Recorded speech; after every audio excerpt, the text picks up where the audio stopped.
Time never stops. It never waits. Every second counts. Every moment matters. And once it's gone, it never comes back. Because time is money. Today, I'll show you how to create this amazing 3-page motion graphics reel completely inside DaVinci Resolve. You don't need any advanced plugins or complicated workflow for this. So let's jump straight into the tutorial. Welcome back to Visual Nova. First, let's move on to our first page.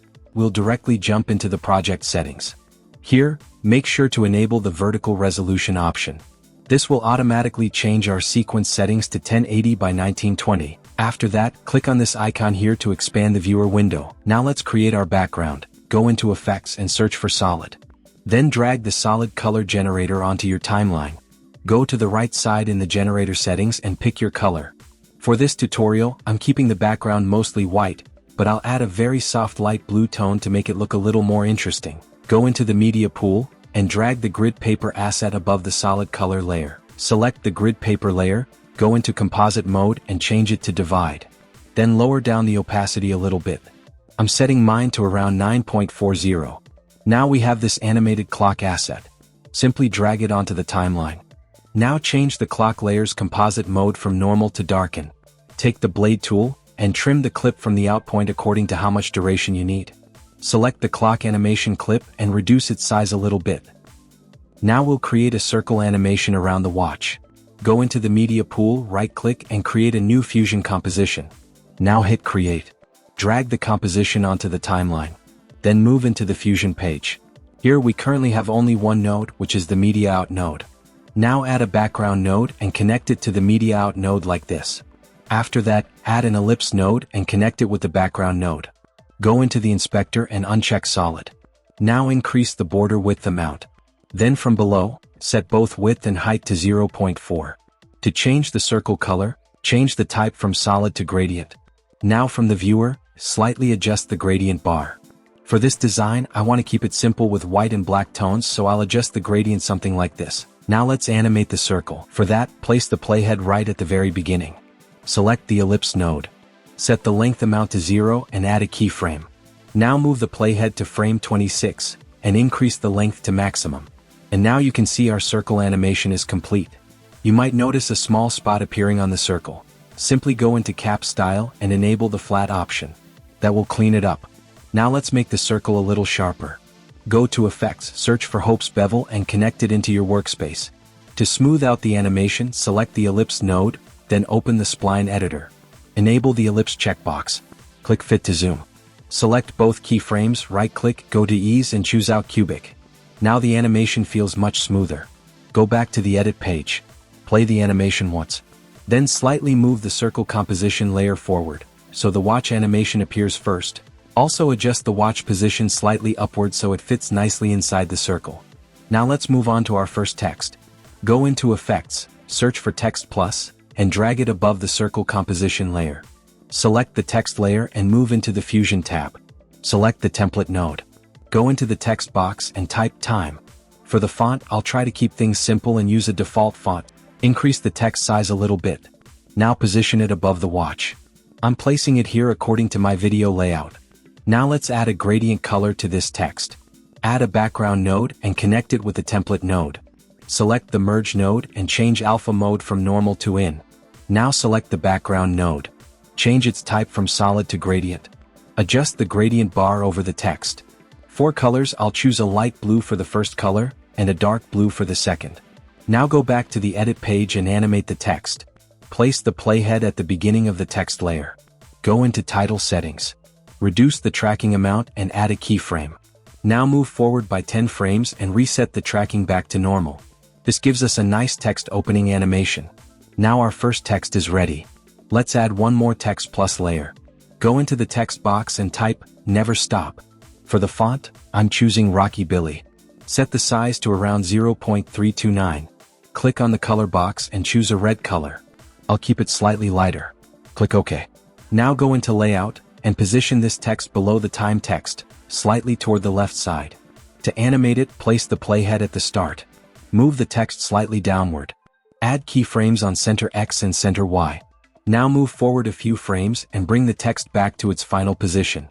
Then go into Shading. Add a keyframe on opacity. Move back to the first frame and set opacity to 0. Now we have a very smooth text animation. Move this text layer slightly forward so it appears right after the time text animation. That feels much better. Now we'll create a bouncing dot animation with text. For that, drag the same circle animation composition from the media pool. Go into the Fusion page. Add a background node and connect it to media out. Now add an ellipse node connected with the background. Set both width and height to 0.2. Select the background node and change its color. I'm choosing a red color. Now select the ellipse node again. Using the Y-axis, move the dot upward outside the viewer frame. Place the playhead at frame 0. Add keyframes on center X and center Y. Move to frame 15 and bring the dot down into the frame. Then move to frame 25 and push it back upward outside the frame again. Now open the spline editor. Enable ellipse 1. Click fit to zoom. Right-click, go into ease and choose in cubic. Now turn off the spline. Go into settings. Enable motion blur and set the quality to 10. Add a new text node and connect it with the background node. Select the text node. In the text box type your text. For font, I'm choosing kindergarten. Increase the size to around 0.2. Position it next to the bouncing dot, because this text will enter together with the dot. Change its color to the same red as the dot. Go into shading. Set opacity to 0 and add a keyframe. Move forward by 1 frame and set opacity back to maximum. Now go into transform. Add keyframes on offset X and offset Y. Move frame by frame while adjusting the text position according to the dot movement. Finally, around frame 19, place the text in its final position here. Now go into settings, enable motion blur, and keep the quality at default too. Go back to the edit page and preview. As soon as the dot bounces, the text appears with it, which looks really cool. Now for the last element of this chapter, add one more text plus layer onto the timeline. Go into the text box and type, "Never wait." For font, I'm again using kindergarten. Increase the size. Go into layout and place it below the previous text. Now go back into text settings. Change its color to dark blue. Click OK. Move this text layer slightly forward, so it appears together with the bouncing text animation. Now preview the final result. And that's it, our first page is now complete. Since all animations for this page are done, now let's move on to the second page. Drag the hourglass video onto your timeline. Then trim the clip according to where you want this video to begin in your sequence. After that, go to the right side into zoom settings and reduce the size. Next, let's add a shadow to our object. Go into effects, search for drop shadow and apply it to the video. Increase the shadow strength slightly. Then adjust the drop angle according to your composition. I'm keeping mine somewhere around this value. Also set the drop distance depending on your video layout. Finally, increase the blur a little bit.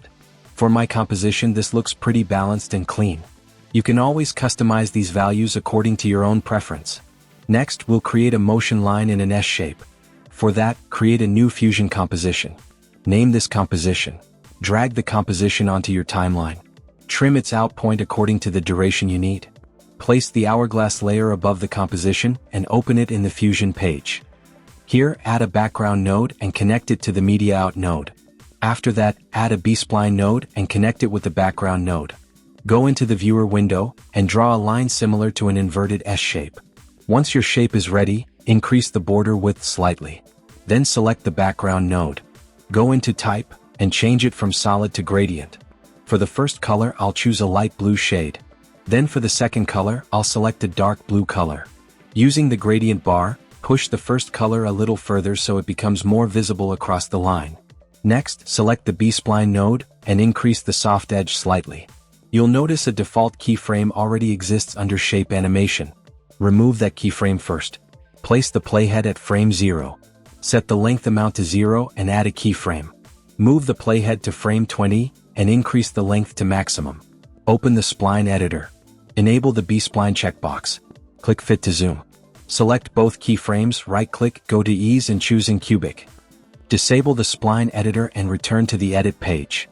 Preview the animation once, and see our line animation is ready. But it needs a little finishing. So let's go back into Fusion. Also slightly adjust the line position so it stays centered with the hourglass object while animating. And as you can see, the line feels much more polished. Next, let's add our main text. Drag a new text plus layer onto the timeline. Right-click the text layer and open it in the Fusion page. Select the template node. Type your text. Right-click here, then select Character Level Styling. From here, open the Modifier section. In the Viewer window, select only the word. Change its font to Bebas Neue. I'll also keep it bold. Increase the size a little. Then change its color to red. Next, select the first word. For this word, I'm choosing the font Kindergarten. Change its color to black. Then select the last word as well. Apply the same font and same black color we used for the second styled word. Go back into the tool settings. Position the full text slightly above the hourglass. Return to the edit page and preview the placement. And yes, this position looks perfect. Next, we'll create an underline animation below the word second. Go back into the Fusion page. Add a new background node and connect it with the template node. Then add a polygon node and connect it with the background node. In the viewer, draw a line directly below the word second. Increase the border width until it becomes clearly visible. Then slightly move the line upward so it aligns nicely below the text. Select the background node, open the color box and choose the same red color used in our text. First, let's animate the text fade in. Place the playhead at frame 0. Go into shading. Set opacity to 0 and add a keyframe. Move forward to frame 10 and bring opacity back to maximum. Now let's animate the underline. Place the playhead at frame 10, where the text becomes visible. Set the line length to 0 and add a keyframe. Move to frame 20 and increase length to maximum. Open the spline editor, enable the polygon node, click Fit to Zoom. Select all keyframes, right-click, go to Ease and choose out Cubic. Disable the spline editor and return to the edit page. Preview the animation. As you can see, both the text and underline animation are looking really smooth. Next, let's organize our layers properly. Next, let's add one more text below the hourglass. Drag another text plus layer onto the timeline. Go into the text box and type your desired text. For font, I'm choosing Anton. Then change its color. Using the color picker. I'll sample a color from the hourglass object itself so both elements feel visually connected. Increase the size slightly. I'm setting mine to around 0.203. Go into Layout and place this text below the hourglass. Then enable the rotation panel. Set X rotation to 15. Set Z rotation to -20. Use Center X and Center Y to fine-tune the position again. For animation, I want this text to appear with a fade-in effect. So at the beginning of the text layer, grab this small dot handle and push it inward. I'll make a few small layer adjustments here for better timing. As you can see, our second chapter is now complete. Now let's begin working on our third and final page. First, we'll add our text animation. Right-click and create a new Fusion composition. I'll name this composition. Drag the composition onto your timeline. After that, right-click on it and open it inside the Fusion page. Inside Fusion, add a text node and connect it directly with the Media Out node. In the text box, type your text. For the font, I'll again keep it simple and use a default font so everyone can easily follow along. Set the size to around 0.567. Then position the text slightly toward the upper area. After placing the text, let's adjust its appearance. Go into Shading and reduce the opacity to 0.5. Next, duplicate the same text node and connect it after the previous text node. Open the text box again and change the text to is. Place this text directly below the first word. Next, we'll create a small line animation attached with the letter I. Add a new background node and connect it with the merge node like this. Then add a B-spline node and connect it with the background node. Go into the viewer window and draw a simple line shape beside the letter. Increase the border width until the line becomes visible. Then go into border style and click the flat icon. Select the background node and change its color. I'll keep the same color tone used in the text. And now you can see our line is ready. Go back to the B-spline node. Adjust the position, width, and height. Here, make sure the line is perfectly aligned with the letter because when it animates, it should feel like part of the text itself and not a separate object. From the top, set the level amount to 0.5. And now everything feels properly aligned. Set the length amount to 0. Remove the default shape animation keyframe first. Place the playhead at frame 14 and add a keyframe on length. Move to frame 25 and increase the length to maximum. Go back to the edit page and preview the result. As you can see, our text and line animation is ready. Next, I have a times clock animation video. Select it, go into zoom and set the size to around 0.540. Then use the Y-axis to position it here. Preview once. And yes, this placement looks good. Next, go into Effects, search for Drop Shadow and apply it to the clock video. Go to Shadow Settings and adjust the angle, distance, and blur according to your composition. Next, go into the Media Pool and drag a money PNG onto the timeline. This is basically the hand image holding money. Select it and adjust its zoom size. Then place it somewhere around here. Now let's animate it. Move the PNG outside the frame. Place the playhead at the beginning of the PNG clip. Add a keyframe on the position. Move forward by around 10 frames. Then bring the PNG back inside the frame using the X-axis. Open the keyframes panel. Select both keyframes. Apply ease in and out for smoother motion. Then close the keyframes panel. Go back into the media pool. Drag your second hand PNG onto the timeline. Adjust its size and place it on the left side. Animate it exactly the same way as the first PNG. I'll quickly fast forward this part because I don't want to repeat the exact same process again. Preview the result. Everything looks good. Next, select both hand PNG layers and move them slightly forward on the timeline. I want them to appear after the clock and text animation is completed. That timing feels much cleaner. Also, just like we added drop shadow to the clock animation, apply the same drop shadow effect to both hand PNGs as well. You can adjust the shadow settings according to your own design. Now let's add the last text. Drag a new text plus layer onto the timeline. Go into the text box and type money. Change the font. For this one I'm choosing Queen Rocker. Increase the size. Then change the color as well. Go into shading and again reduce the opacity to 0.5. After that, position this text below the line area. I'm placing mine right under the animated line. Finally, go back into shading and enable appearance outer. Now create a fade-in animation for this text. This will make the text enter much more smoothly. After everything is complete, trim the out points of all layers and keep only the duration we need. At this stage, all 3 pages are complete. Let me quickly preview the full animation for you. Now, to move from one page to another inside the reel, I'm using a watch transition. I already have a green screen watch transition clip. So let's use that. First, trim the green screen clip properly. Go into Effects and Search key. Drag HSL keyer onto the transition clip. In the viewer window, change this left side option to FX mode. Simply click on the green area, and the green screen will be removed. As you can see, the background is gone. But you may notice a slight green color remaining around the watch edges. Go into Matte Settings. Increase the clean black amount slightly. And now those green edges are removed too. Next, trim the extra in and out portions of the transition clip. Then right-click the video and choose. Change clip speed. I want this transition to feel faster, so I'm increasing the speed to 250. Preview it once. That feels much better. Now place this transition between all 3 pages. Adjust the in and out points according to your animation timing. Set everything carefully while previewing. Let's watch the full result.